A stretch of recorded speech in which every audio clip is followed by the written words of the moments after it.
Hello everyone, welcome to Human Library. In this episode of Human Library, we're going to be talking about communications specialists or communications coordinators. If you will, I'm going to try and share a quick little presentation I whipped up half hour ago, if you will. And hopefully that presentation will help me keep my thoughts in line, and hopefully it'll give you a little bit of a perspective into what I do for a living and what a communication specialist or a coordinator does.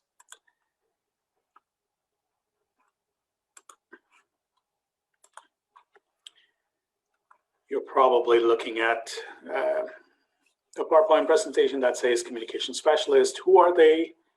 What do they do? Why are they cool? So before I introduce myself, I want to tell you what communication specialists do. We move messages. We move messages from one source to the mass. We connect the dots. We connect the dots that are missing in terms of getting the message straight or to understand the full picture of a certain message. And we provide perspective. This will all fall into place once we look through the rest of the presentation. And to tell you about who I am, my name is Ragavan Paranchothy. I'm known to my school and college friends as Dayan and to others as Ragavan. And some call me Gavin. No, I'm not a con artist with various names. It's just that I have a couple of different names and I have the joy of juggling with them on a daily basis.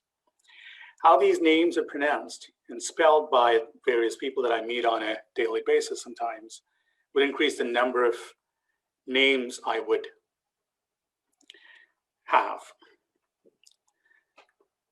Say, I'm sometimes called Tyan, Diane, Tian, Ragavan, Ravagan, Ragan. You get the picture. Luckily, though, my names kind of sound closer to real, but some of the members of my community, my roots and my lineage, their names are really tough. And some of you may be in this call listening to this, and you're probably having a chuckle, thinking of how your names are sometimes butchered outside. I am a Tamil Canadian, a Sri Lankan Tamil by birth.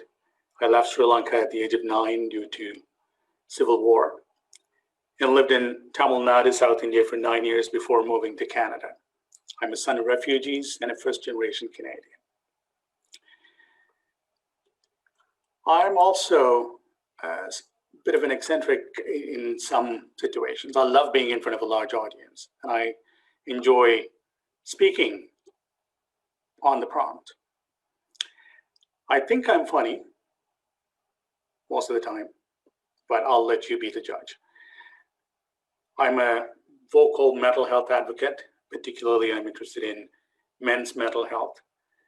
In fact, I founded and continue to run an organization called Men's Services for Mental Health, through which we provide volunteer counseling services for members of the Markham community or any other community for that matter.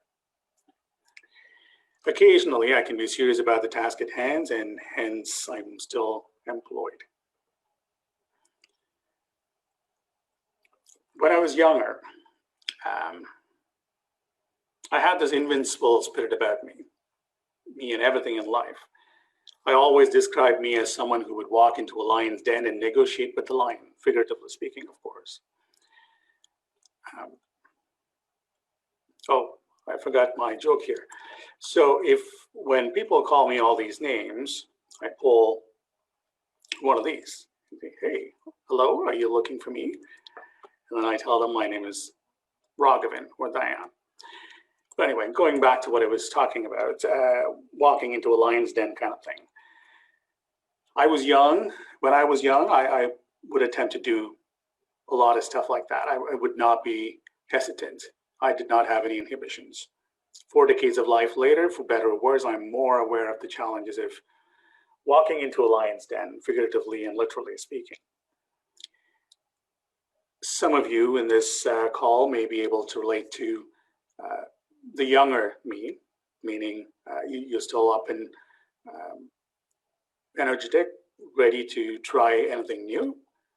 And some of you may be where I am now, a bit more cautious of what you want to do with life at this point in time. Regardless, all of you seem to have a certain interest in what a communications professional does, and that's what we're going to talk about. But I also wanted to add, with age comes experience, or so they say.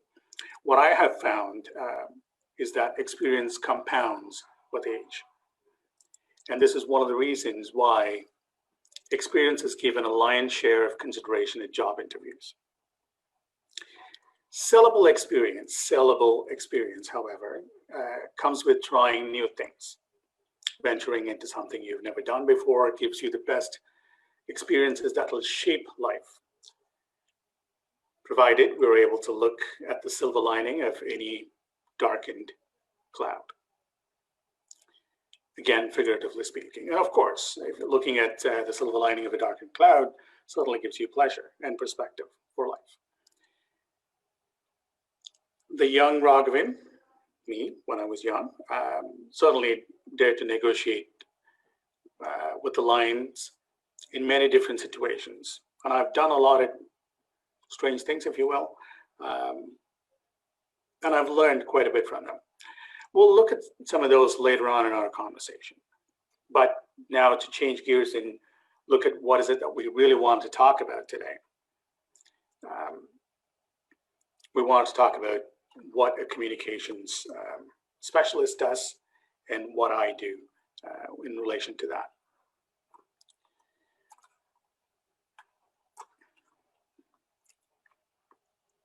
Okay. I'm a member of the Corporate Communications and Community Engagement Department at the City of Markham, and I'm a communications coordinator with a focus on community engagement. Prior to this gig, I was part of the special events team, again, within the Corporate Communications Department at the City of Markham.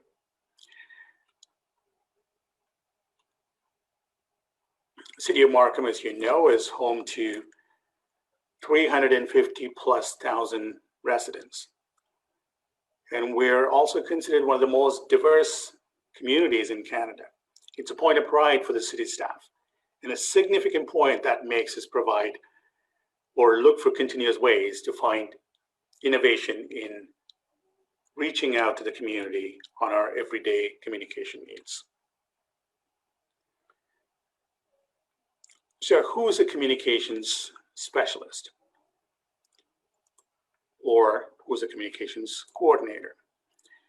A communications specialist or coordinator is someone who specializes in the various aspects of communications, but including, but not limited to, external communication needs or aspects such as web content writing, live event in conferences organizing, writing emails and newsletters, social media management, press releases and media advisories.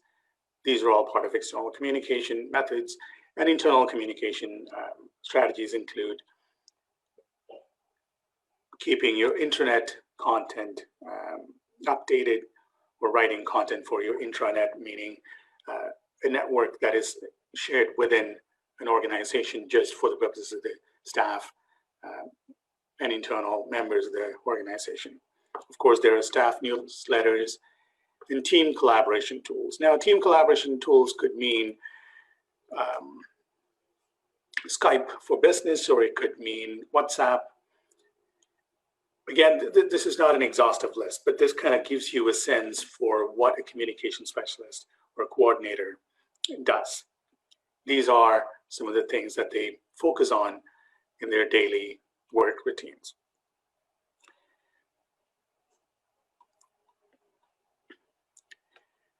A communication specialist job specialist job duties may vary from a communications coordinator's job duties. But for the purposes of this conversation, we're going to use those terms interchangeably. Now, if you wonder why it would be different, the difference in job duties for a specialist versus a coordinator, or the difference in naming itself, can rely on a number of different factors. One being the size of the organization that they work for, the size of the communications team or department within that organization, and of course, the hierarchical structure of the organization. But in any case, like I mentioned, we're going to try and use specialist or coordinator interchangeably throughout the rest of this conversation. At my current role, the position is called a coordinator. We have a team of communications professionals with specialized portfolios.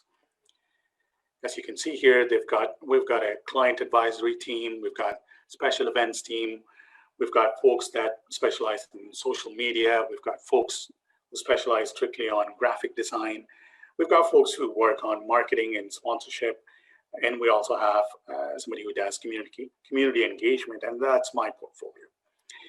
As the corporate communications team, we channel all communication for various business units within the corporation. Now, when I say corporation, I talk about the city of Markham, the corporation of the city of Markham. Our client base is predominantly internal, meaning our clients are the internal departments of the corporation.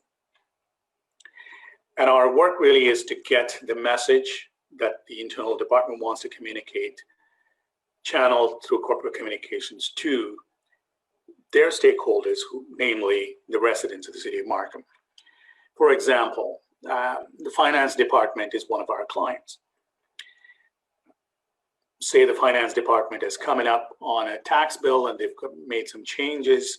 I'm just coming up with arbitrary examples here, by the way. They've made some changes to the tax bills and they want to make sure before the residents get a hold of the tax bill in their mail, they're aware of the changes that are coming.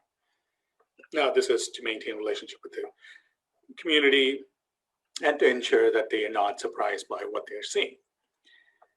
So how the corporate communications department would work out, one of our client advisors who works with the finance department on a regular basis would get in touch with the finance department and scope out what the changes are and consult with the finance department what the best ways are to communicate this change to the community without losing the brand of the finance department, without losing the strategic objectives of the finance department or the corporation for that matter. So what a client advisor, communications client advisor would do then would to draft a strategic communications plan. The plan would include the use of some marketing tactics like use of billboards, mobile signs, social media, media interviews, newsletters, press conference, and anything else that the client advisor believes would benefit an efficient and effective transformation of that information from finance department to the residents of Markham. Once the communications plan is worked out and once the communications plan has been discussed with the finance department and costs are considered, the advisor would then tap on the various specialists within the corporate communications team and seek their help in executing that communications plan. So this is the day-to-day operation of how the communications team works and the department works. And my role in this particularly is community engagement coordinator. My role is focused on communications tactics that encourage community feedback and interaction with city projects. I lead and manage our community consultation, online community consultation platform called Your Voice Markham. This is where we seek communities' input and feedback online, digital feedback on a number of cities' current projects or future strategies. The city's if the city is looking to open up a park in a certain neighborhood and wants to reach out to the community and ask, do you want the park to have this, or do you want the park to have that? Then we would go on the site and put up a survey and ask the community how they would like the park to be. My role also requires me to engage with various community groups on a regular basis to maintain contact and relationship for current and future engagement needs. I also sit on a number of city advisory boards, committees rather, as the communication staff liaison. Some of those advisory committees include Doors Open Markham, Seniors Advisory Committee, Many Faces of Markham, and a few others. My particular role there is to liaise the advisory committee with the corporate communications department, and also to assist the committee with their communications needs. There are other corporate initiatives like Canada Day celebrations, Markham Milliken Children's Festival, Markham Santa Claus Parade. These initiatives have committees too,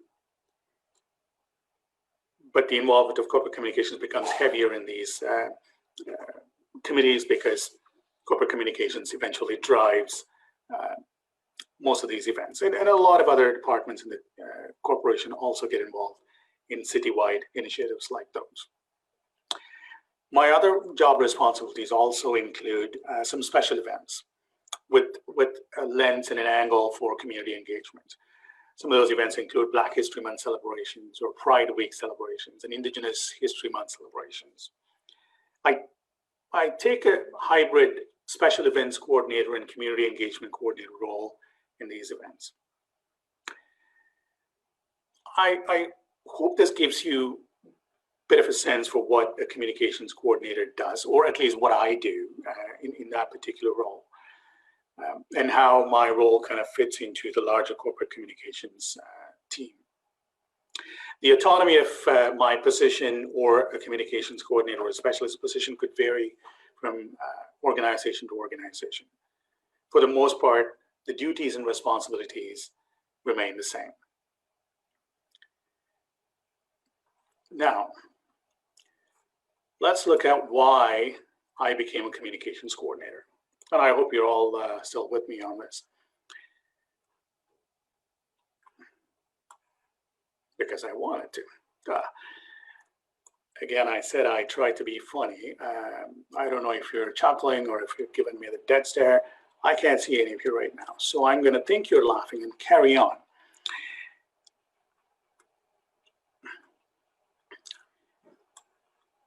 How I became a communications coordinator is an interesting story.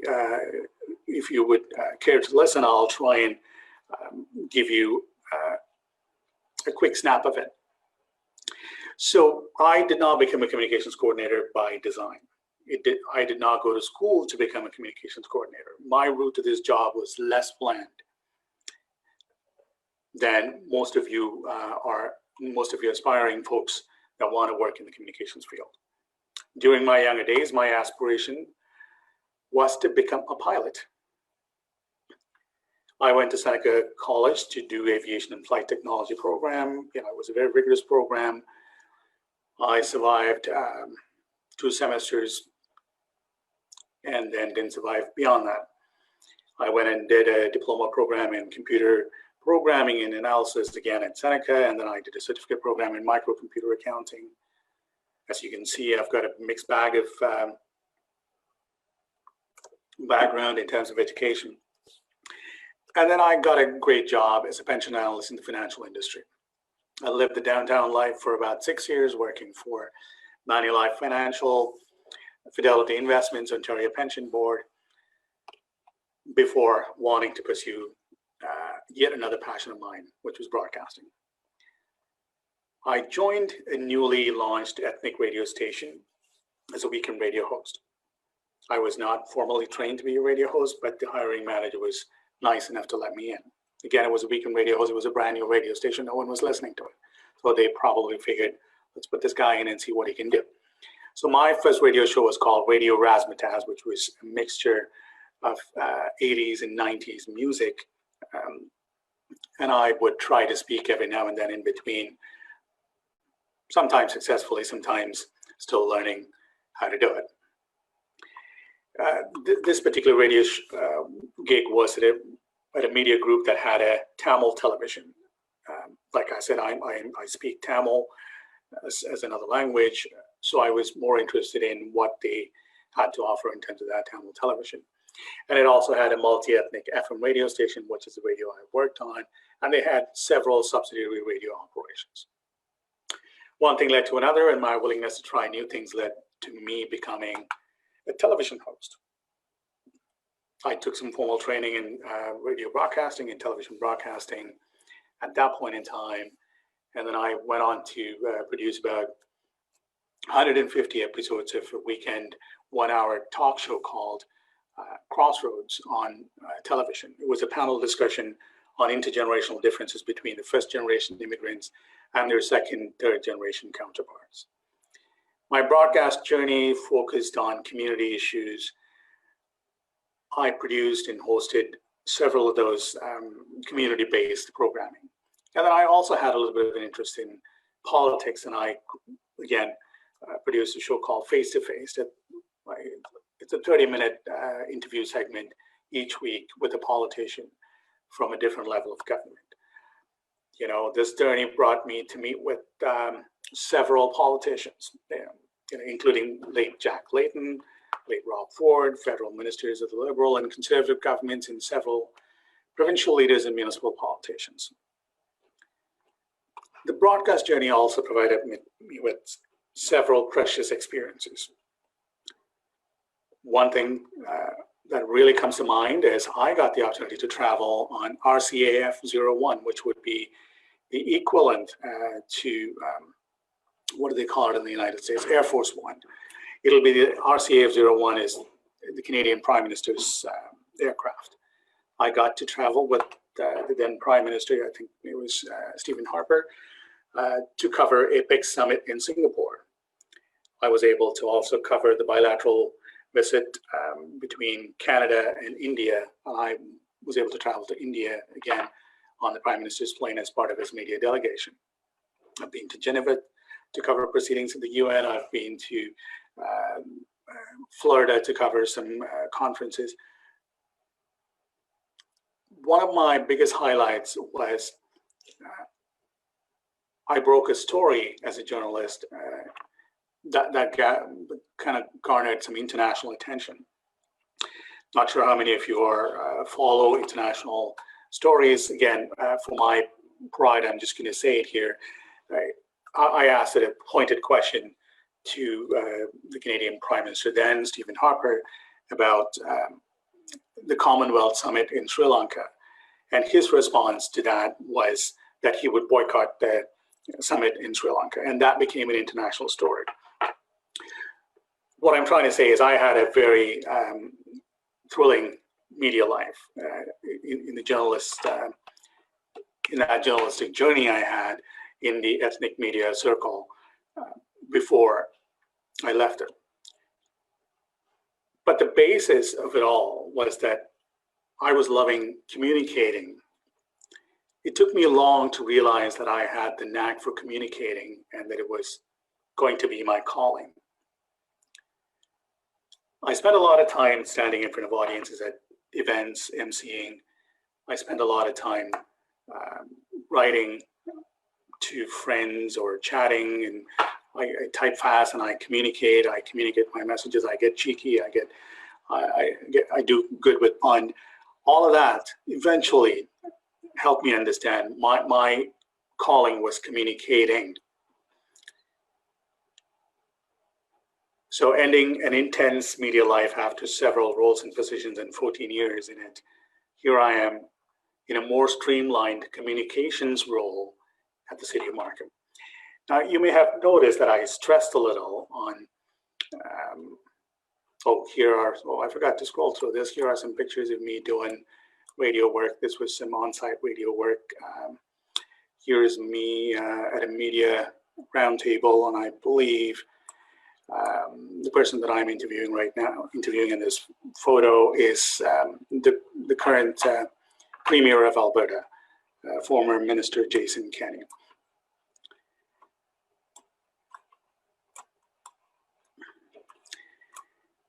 what I was trying to say again was communications versus communication. Communication is the art of communicating a message. Communications is all of the methods that you use to get that message across. So my current job is coordinator for communications. So I get to dabble with all of the various sources that we have to communicate a message that a certain client of us wants to get out. Now, anyway, after that long-winded story, what I really wanted to point out was fast route from point A to point B is a straight line. So the traditional path to becoming a communications professional would be to have post-secondary education in university. Post-secondary education, it could be a college degree or a university degree in communications, journalism, public relations, or English. You ought to gain experience by volunteering or getting a step in the door into a communications role. Again, it could be at a not-for-profit organization, it could be a charity organization, or it could be at a place for pay. Again, gaining writing and editing experience of collateral, such as editorials or public relations materials, speeches, byline articles, would give you a bit of an edge over another person who doesn't have that background and experience.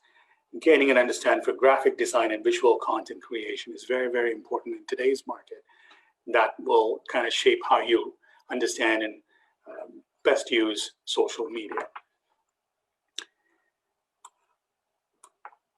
And one of the good traits of a communicator and a communications professional is to be a very active listener.